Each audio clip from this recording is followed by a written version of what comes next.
নাপায় তেওঁলোকে হিৰণ্যকশিপুক বিশ্বাস কৰে নে তেওঁলোকে প্ৰহ্লাদক বিশ্বাস কৰে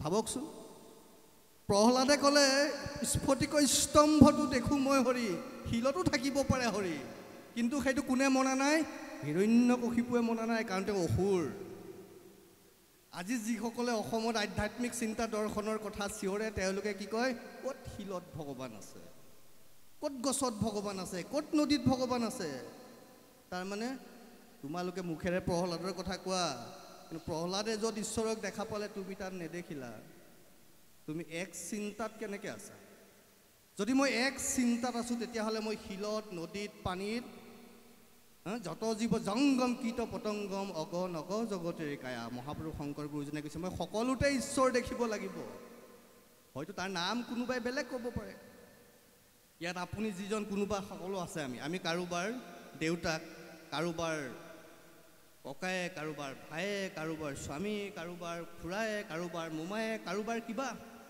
কিন্তু মইতো মই বা আপুনিতো আপুনি এতিয়া আপোনাক যিজনে যি হিচাপে পাইছে আপোনাকতো সেইজনে সেই হিচাপে সেৱা কৰিব পূজা কৰিব সন্মান কৰিব এতিয়া আপোনাৰ ল'ৰাই যদি কয় তই মোৰ দেউতাক খুৰা বুলি কিয় মাতিছ আপোনাৰ নাতিয়ে যদি কয় তই মোৰ ককাক দাদা বুলি কিয় মাতিছ আমাৰ সমস্যা সেইটো হৈছে তুমি কৃষ্ণ বুলি ভাবিছা কোনোবাই শিৱ বুলি কৈছে তোমাৰনো কি সমস্যা তেওঁ শিৱ বুলি বুজিছে ভাই কোনোবাই মা বুলি কৈছে তো কি সমস্যা হৈছে মই মাতৃক সেৱা কৰাৰ কথা কৈছোঁ ঘৰলৈ যাবচোন এই মহিলাসকলক বাদ দি ঘৰখন সম্পূৰ্ণ হয়নে ঘৰখনক যেতিয়া আপুনি মহিলাগৰাকীক সেৱা কৰিব আমি কথাই কওঁ আজিকালি বিহুৰ দিনা মাক দেউতাকক সেৱা নকৰে মাক দেউতাকক মাক আগত দেউতাক পিছত এতিয়া যদি মই মাক সেৱা কৰিছোঁ কাৰণে মোক যদি আপোনালোকে বেয়া পায় তেতিয়াহ'লে আপোনালোকে আকৌ কিয় কয় মাক দেউতাকক সেৱা নকৰে বুলি মাতৃ আমি কৈছোঁ সকলোৱে আই বুলি যেতিয়া কৈছোঁ শংকৰ গুৰুজনায়ো কৈছে হৰমোহনত চাব আপোনালোকে গৌৰী মাও বুলি কৈছে মা বুলি কোৱাৰ পিছত বেলেগকৈ পূজা কৰিব লাগে নেকি মা বুলি কাৰোবাক স্বীকৃতি দিয়াৰ পিছত শংখ ঘণ্টা বজাই পূজা কৰাটো পূজা কৰা নহয় এইবোৰ ব্যৱস্থা এইবোৰ সেৱা নহয় আপোনাৰ ভিতৰত যদি কপটতা থাকে তেতিয়াহ'লে আপুনি সেই পূজা সেই সেৱা কৰিব নোৱাৰে এই সনাতন দৰ্শনটোত সকলো শুদ্ধ ইয়াত যিসকলে কৈছে কোনোবাই যদি কৈছে শিলত ভগৱান নাই যদি ভাবিছে সেইটো আপুনি অসত্য বুলি কৈ দিব নোৱাৰে তেওঁলোকক ভুল বুলি ক'ব নোৱাৰে হয় আৰু কোনোবাই যদি কৈছে নহয় শিলত ভগৱান আছে সেইটো ভুল বুলি আপুনি ক'ব নোৱাৰে কাৰণ সনাতন মানে সমস্ততে ভূততে দেখোঁ সমস্ত ভূততে ব্যাপী আছোঁ মই হৰি ই সবাকো জানিবা তুমি বিষ্ণু বুদ্ধি কৰি তুমি বিষ্ণু বুলি কৈছা এতিয়া মোক এজনে সুধিলে বোলে দাদা আমাৰ ধৰ্মশাস্ত্ৰবোৰ বৰ খেলি মেলি বোলে কিয় ভাগৱতখন যদি পঢ়ে এনেকুৱা লাগিব কৃষ্ণ বিষ্ণুৰ বাহিৰে পৃথিৱীত একোৱেই নাই ভগৱানেই নাই আকৌ যদি আপুনি শিৱ পুৰাণখন পঢ়িবলৈ যায় দেখিব শিৱই একমাত্ৰ আৰু একোৱেই নাই আকৌ যদি আপুনি দেৱী ভাগৱত পঢ়ে তেতিয়া দেখিব কেৱল মাতৃ শক্তি আৰু তাৰ বাহিৰেতো একোৱেই নাই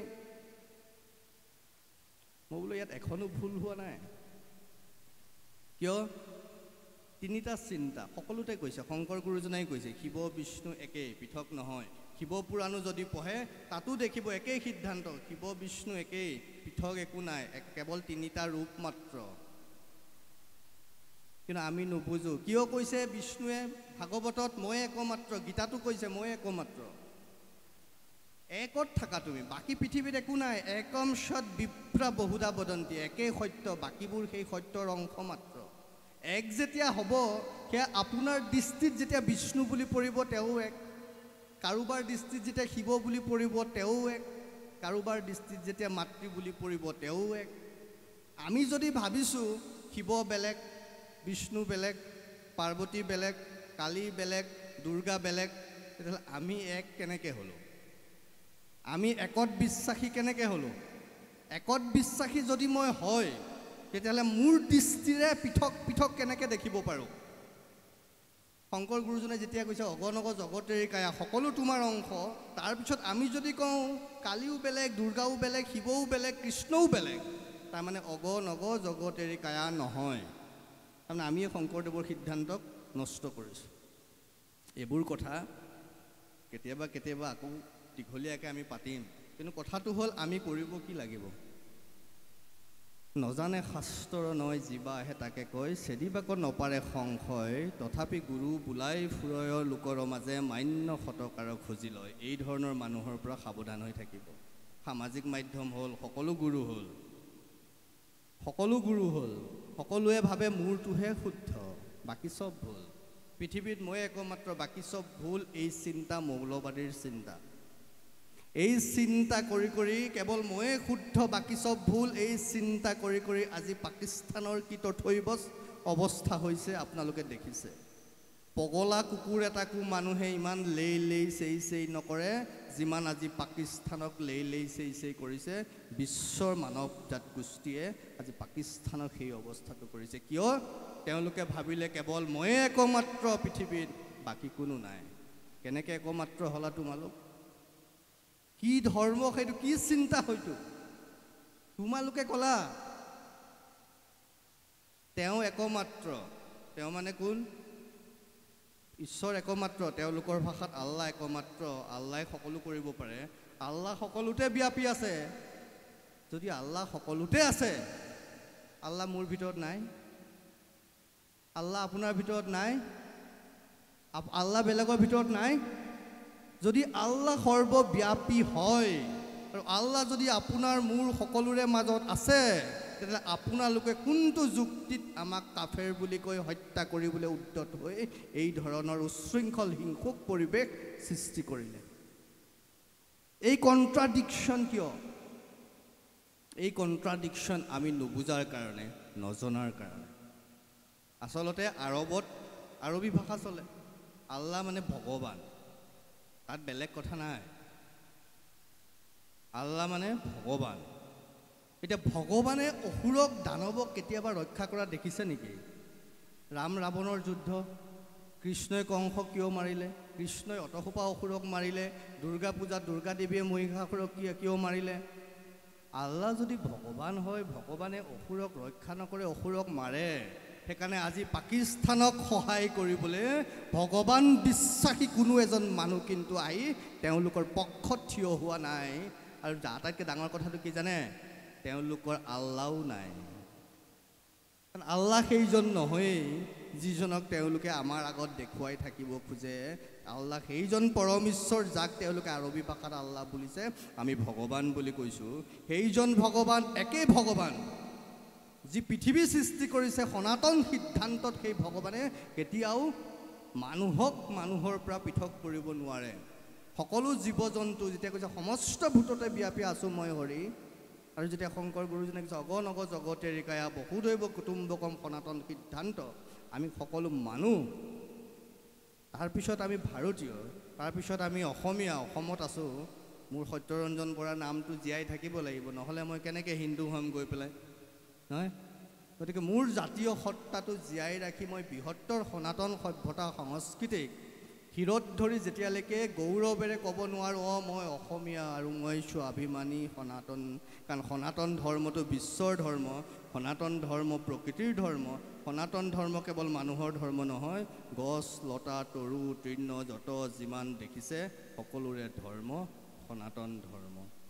আৰু সকলোকে সমানভাৱে ভাল পাব পৰাটো, সকলোকে সমানভাৱে লগত লৈ আগুৱাই যাব পৰাটোৱেই আধ্যাত্মিক চিন্তা, আৰু সেইটোহে আধ্যাত্মিক দৰ্শন।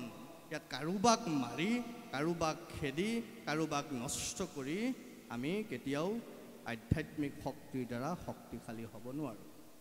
আজি ইয়াত যিসকল ব্যক্তি ইয়াত উপস্থিত হৈ আছে, মই এইটো আশা কৰিম তেওঁলোকে মূল সিদ্ধান্তবোৰলৈ যাওক। আমি ধৰ্মটো কি হিচাপে লৈছোঁ? ধৰ্ম মানে ৰিলিজিয়ন নহয়। ৰিলিজিয়নটো চাবচোন আপোনালোকে, আজিকালি চবেই গুগলতে চায়। গুগলৰ ৰিলিজিয়ন শব্দটোৰ অৰ্থটো আপোনালোকে চাব, কি বুলি ক'ব? এটা ব্যৱস্থা, ইট ইজ এ ছিষ্টেম। কিহৰ ছিষ্টেম? উপাসনা কৰাৰ ছিষ্টেম। আৰু উপাসনা কৰা ব্যৱস্থাটো ধৰ্ম হ'ব নোৱাৰে। ই এটা ব্যৱস্থা, it is a system. System কেতিয়াও ধৰ্ম হ'ব নোৱাৰে, কাৰণ সকলোতে ছিষ্টেম সলনি হৈ যাব পাৰে। ক'লো নহয়, শ্ৰেণীৰ ধৰ্ম যেনেকৈ মিঠা সলনি হ'ব নোৱাৰে, নিমখৰ লুণীয়া গুণ সলনি হ'ব নোৱাৰে, মানুহৰ মানৱীয় প্ৰমূল্যবোধ, মানুহৰ চিন্তা, ভোক লগা, হাঁহি উঠা, কান্দা, সহানুভূতি জাগা, এইবোৰ পৃথিৱীত কেতিয়াও সলনি হ'ব নোৱাৰে। গতিকে তেওঁ হিন্দু হওক, মুছলমান হওক, জৈন, খ্ৰীষ্টিয়ান যিয়েই নহওক, তেওঁৰ ভিতৰত যেতিয়ালৈকে সেই মানুহৰ গুণটো থাকিব, সেইটোহে মানুহৰ ধৰ্ম আৰু সেয়াই সনাতন ধৰ্ম। কোনোবাই গেৰুৱাযোৰ দেখিলে ভয় কৰে, গেৰুৱা কাপোৰবোৰ দেখিলে তিৰস্কাৰ কৰে। সুধিব তেওঁলোকক, সূৰ্যটোৰ ৰং কেনেকুৱা? যেতিয়া সূৰ্যটো উদয় হয় তাৰ ৰংটো কেনেকুৱা হয়? যেতিয়া সূৰ্যটো অস্ত যাবলৈ হয় তেতিয়া ৰংটো কেনেকুৱা হয়? আজি যিসকলে সনাতন ধৰ্মক হাঁহে, কয় তহঁতনো কি মূৰ্খ, গছ পূজা কৰ। আধ্যাত্মিক দৰ্শনটো চাব ইয়াত আৰু বিজ্ঞানটো চাব। তহঁতে গছ পূজা কৰ, তহঁত মূৰ্খ, অন্ধবিশ্বাসী। য'ত শংকৰ গুৰুজনাই কি বুলি কৈ গৈছে, একবৃক্ষ দশপুত্ৰ সম। কিয় কৈছে? আৰু আমাক যিসকলে হাঁহে গছ পূজা কৰা মূৰ্খ, অন্ধবিশ্বাসী বুলি, তেওঁলোকে আজিকালি ডাঙৰ ডাঙৰ ফলকত কি লিখে? প্লান্ট ট্ৰিজ, সেভ আৰ্থ। বিড়ম্বনা চাওক। আমি গছডালত চাকি গছ জ্বলাই মালা ৰছী এডাল বান্ধি দিয়া মানে, মই নাজানো তাত আপোনাৰ মনৰ ইচ্ছা পূৰণ হ'বনে নহয় গছডালৰ ৰছী বান্ধি দিয়াৰ লগে লগে, কিন্তু গছডাল সংৰক্ষিত হ'ব। গছডাল সংৰক্ষিত হ'ব মানে আজি চাৰিওফালে গছ কাটি শেষ, এতিয়া আমি মাস্ক লৈ ঘূৰি ফুৰিব লগা হৈছে। এই যে আমাৰ অসমীয়া সমাজখনত হয়নে, দেউৰীসকলে, বিলনীয়াসকলে মুখত গামোচাখন বান্ধি লয়। কিয়? কৰোণা হোৱাৰ পিছৰ পৰা কৰিছে নেকি? কেতিয়াবা কৰিছে? এইটো আমাৰ ধৰ্ম, এইটো আমাৰ চিন্তা, এইটো আমাৰ দৰ্শন, ইয়াত বিজ্ঞান আছে। আমি কলাখাৰ খাওঁ, কেতিয়াৰ পৰা খাওঁ? আজি আলোচনাটোৰ কাৰণে মই ধৰি লৈছোঁ 300 বছৰ। কিন্তু কলাখাৰটো কেনেকৈ বনায়? পেলনীয়া কল বাকলিৰ পৰা। কলাখাৰটো ক'ৰ পৰা বনায়? পেলনীয়া কলজোপাৰ পৰা। কিন্তু বিশ্বই 1970 চনত আমেৰিকাই ইংলণ্ডত আলোচনা হৈছে, তাৰপৰা 1972 চনৰ পৰা বিশ্ব পৰিৱেশ দিৱস পালন কৰিছে। তেতিয়া কি কৈছে? বহনক্ষম উন্নয়ন, ছাষ্টেইনেবল ডেভেলপমেণ্ট, ৰিচাইকেল, ৰিইউজৰ কথা। পেলনীয়া বস্তু পুনৰ ব্যৱহাৰ কৰিব লাগে। হেৰৌ আমেৰিকা, ইংলেণ্ড, তোমালোকে 70 চনতহে ভাবিছা?